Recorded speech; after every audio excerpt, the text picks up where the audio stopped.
உங்களோட யோகாதிபதி புதன் மற்றும் சுக்கிரன். புதனும் சுக்கிரனும் உங்களுக்கு ரொம்பவே ஃபேவரபிளா இருப்பாங்க. அவங்க உங்களுக்கு ஒரு நல்ல யோகத்தை தான் கொடுப்பாங்க. அவங்க வந்து பார்த்தீங்கன்னா உங்களுக்கு 10ஆம் இடத்துலையும் 11ஆம் இடத்துலையும் இருக்கிறது உங்களுக்கு ரொம்பவே பாசிட்டிவ் சைன் தாங்க. அதாவது என்னன்னா உங்களுக்கு 10ஆம் இடத்துல சுக்கிரன் மூல திரிகோணாதிபதியா ஆட்சி பெற்று ரொம்பவே ஸ்ட்ராங்கா இருக்கிறாரு.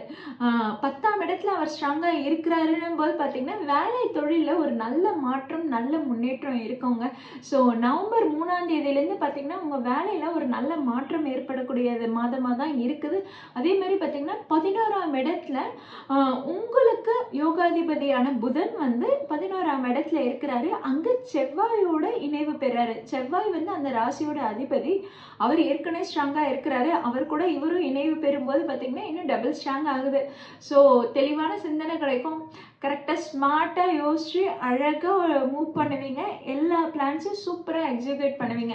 கடந்த 4 மாதம் எதுலெல்லாம் தடங்கள் ஏற்பட்டுச்சோ, எதெல்லாம் வந்து உங்களுக்கு வந்து தடுத்து நிறுத்தி எந்த வேலையும் செய்ய விடாமல் தடுத்துச்சோ, அது எல்லாத்தையும் இடித்து உடைச்சி அதெல்லாம் சரி பண்ணி நீங்கள் அழகாக உங்களுடைய முன்னேற்றத்துக்கான பாதையை நீங்கள் தேர்ந்தெடுத்து பயணிச்சுட்டு இருப்பீங்க.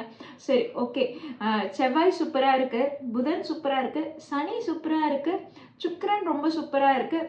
அப்புறம் குரு உங்களுக்கு 12 மற்றும் 3க்கு அதிபதியான குரு வந்து உங்களுக்கு 7ஆம் இடத்துல உங்கள் ராசியை பார்வை செய்கிறாருன்னும் போது பார்த்தீங்கன்னா லவ் அண்ட் ரிலேஷன்ஷிப் ரொம்ப நல்லா இருக்குங்க.